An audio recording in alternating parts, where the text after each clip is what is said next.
मौसमी खिज़ां के बाद मौसमी बहार आता है। जिंदगी है तो खिज़ां और मौसमी बहार दोनों को ही आना है। कामयाबी और नाकामी दोनों मौसमी खिज़ां और मौसमी बहार की तरह हैं। कामयाबी के लिए मेहनत, लगन और मुसम्मम इरादा शर्त अव्वल है। एशिया में 24 के साथ मैं शौकत साहिल। पहले आज की टॉप स्टोरीज। सोपोर में जनाब आला अस्करी कमांडर समेत 3 जंगजू जान बहक।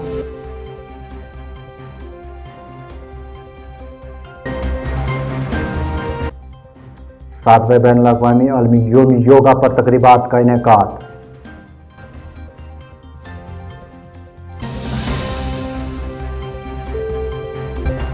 और ज़री यूनिवर्सिटी के तुलबा और बेरोजगार डेंटल सर्जन्स का एहतजाज। सबसे पहले सिक्योरिटी सूरत हाल पर नजर डालते हैं। सिक्योरिटी फोर्स ने शुमाली कश्मीर के सोपोर में एक शबाना ऑपरेशन के दौरान एक आला कमांडो और एक पाकिस्तानी रिहायशी समेत लश्कर तैयबा के 3 जंगजुओं को जान बहक करने का दावा किया है। जान बहक जंगजुओं में से 2 की शिनाख्त लश्कर तैयबा के आला कमांडर मुदस्सिर पंडित और पाकिस्तानी जंगजू इसरार उर्फ अब्दुल्ला के तौर पर जाहिर की गई है। पुलिस ने दावा किया है कि मुदस्सिर पंडित 3 पुलिस एहलकारों, 2 काउंसलरों और 2 आम शहरियों की हालिया हलाकतों समेत कई दीगर जंगजुआना सरगर्मियों में मुलव्वस था। पुलिस के सरबराह दिलबाग सिंह ने कहा कि जम्मू कश्मीर में गैर मुल्की जंगजू अब भी अच्छी खासी तादाद में मौजूद हैं। सोपोर झड़प पर प्रेस ब्रीफिंग के दौरान उन्होंने कहा कि वादी कश्मीर में रवां 2 झड़पों में 2 गैर मुल्की जंगजू मारे गए हैं। दिलबाग सिंह का कहना था कि इस साल दरअंदाजी को रोकने का सिक्योरिटी ग्रिड काफ़ी मजबूत है और दरअंदाजी को रोकने में जंगबंदी पर अमल दरामद भी मददगार साबित हुआ है। ये ऑपरेशन पिछली रात सोपोर में पुलिस, आर्मी और सीआरपीएफ द्वारा मिलकर के किया गया और हमारे फील्ड कमांडर्स ने इस ऑपरेशन को पूरी रात सुपरवाइज किया और सीनियर लेवल पे मेरे भाईजान जीओसी साहब और आईजी साहब पल इस ऑपरेशन को मॉनिटर करते रहे। बहुत नीट एंड क्लीन, साफ सुथरा ऑपरेशन हुआ जिसमें 3 बहुत ही खूंखार टेररिस्ट कमांडर मारे गए और ये तीनों के तीनों अपने आप में कमांडर थे, क्योंकि बड़े लंबे अरसे से बहुत तरह के टेरर क्राइम को ये अंजाम दे रहे थे। सबसे टॉप पर जो आते हैं मुदस्सिर पंडित, जिसको उमर भी कहते थे, रुखाना भी कहते थे, मुद्दू भी कहते थे और माज भाई भी कहते थे।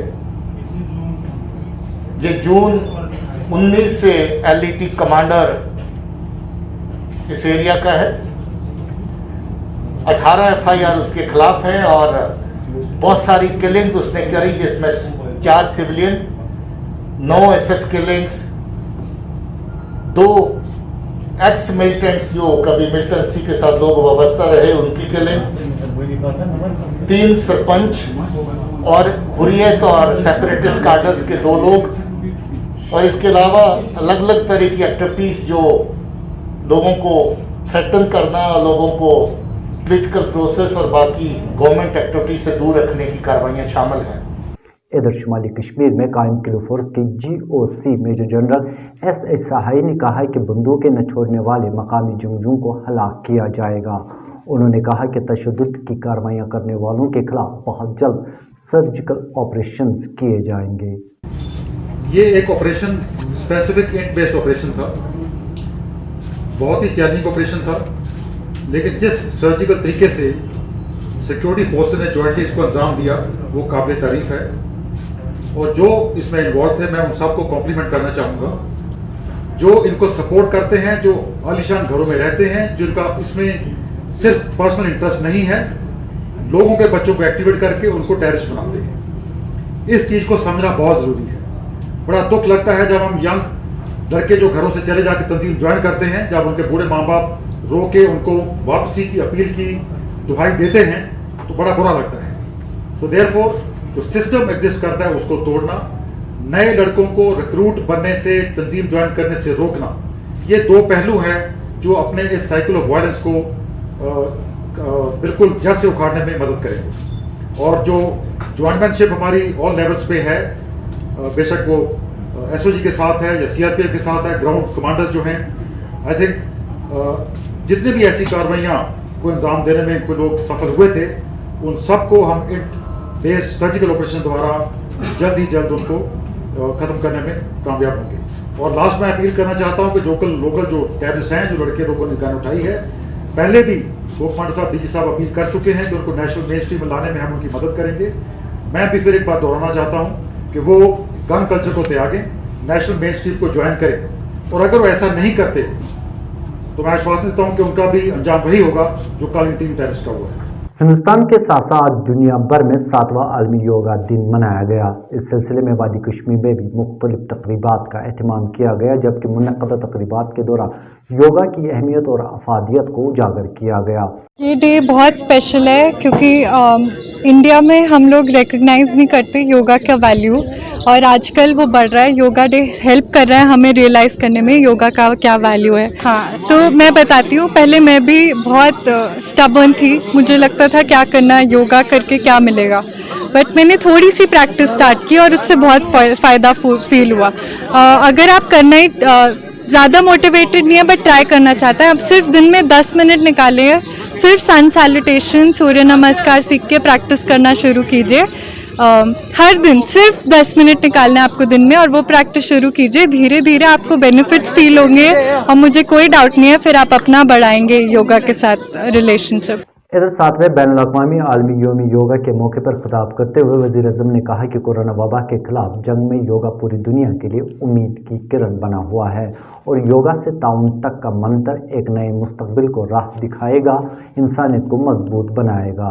आप सभी को 7वें अंतर्राष्ट्रीय योग दिवस की बहुत बहुत शुभकामनाएं। आज जब पूरा विश्व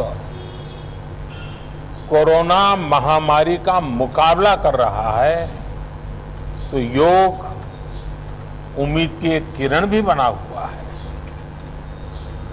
2 वर्ष से दुनिया भर के देशों में और भारत में भले ही बड़ा सार्वजनिक कार्यक्रम आयोजित नहीं हुआ हो, लेकिन योग दिवस के प्रति उत्साह जरा भी कम नहीं हुआ है।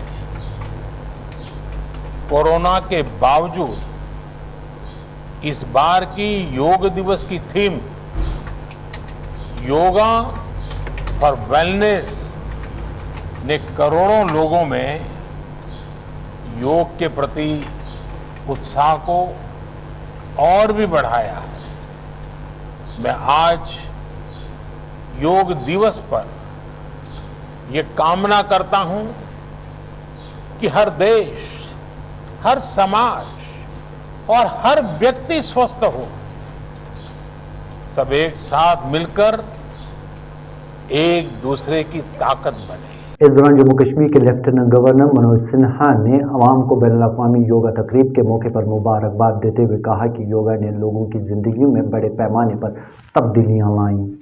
पैसे से दवा खरीदी जा सकती है, स्वास्थ्य नहीं खरीदा जा सकता। मैं समझता हूँ कि योग एक ऐसा माध्यम है जिसके अभ्यास से हम स्वस्थ रह सकते हैं। खासतौर से पिछले 1.5 वर्षों में योग का महत्व लोगों ने खुद ज्यादा महसूस किया है।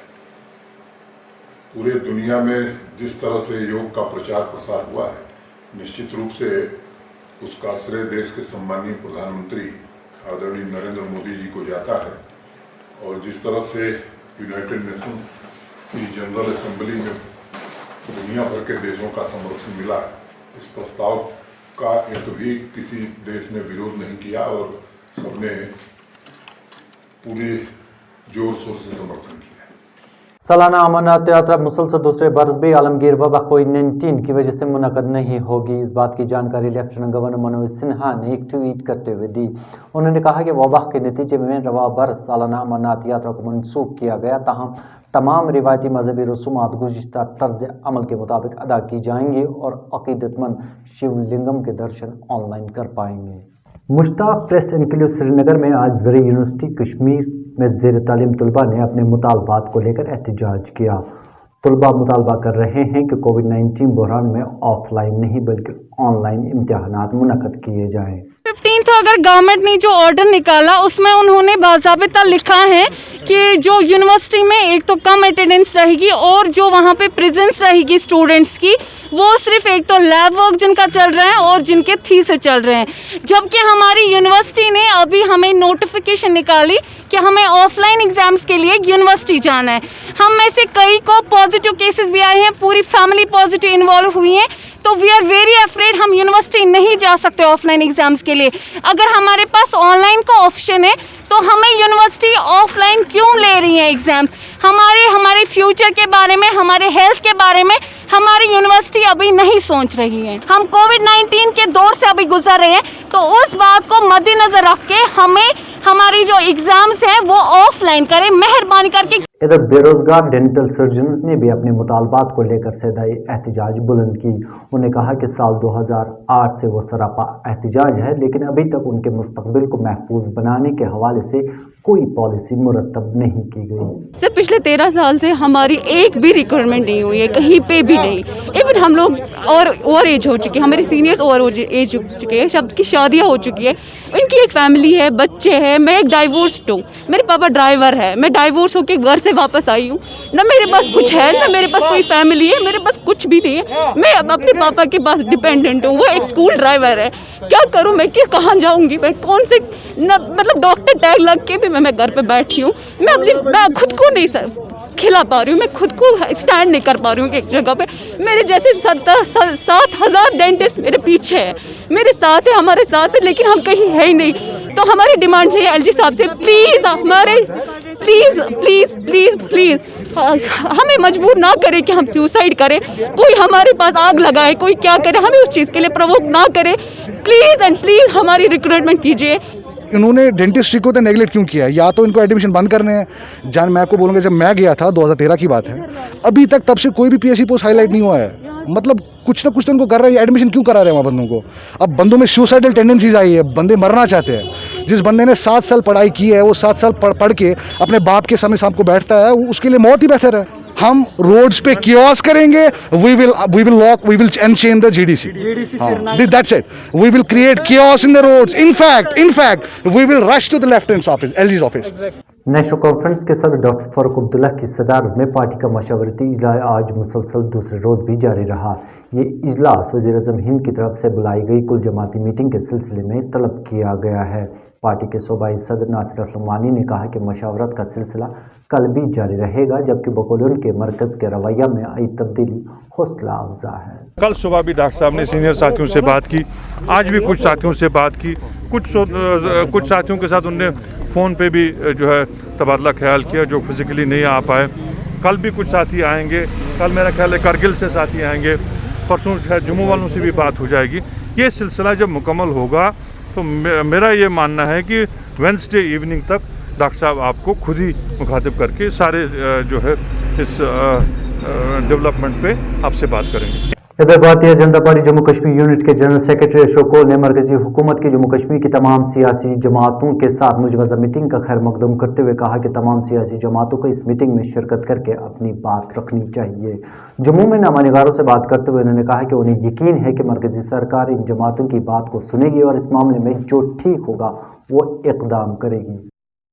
इसमें 24 में आज इतना ही। कल इंशाल्लाह दोबारा हाजिर होंगे। आपका फीडबैक हम तक मुसलसल पहुंच रहा है, उसके लिए बहुत बहुत शुक्रिया। अपना फीडबैक हमें इसी तरह दीजिए। मुझे और मेरी पूरी टीम को दीजिए इजाज़त। अल्लाह ने के बाद।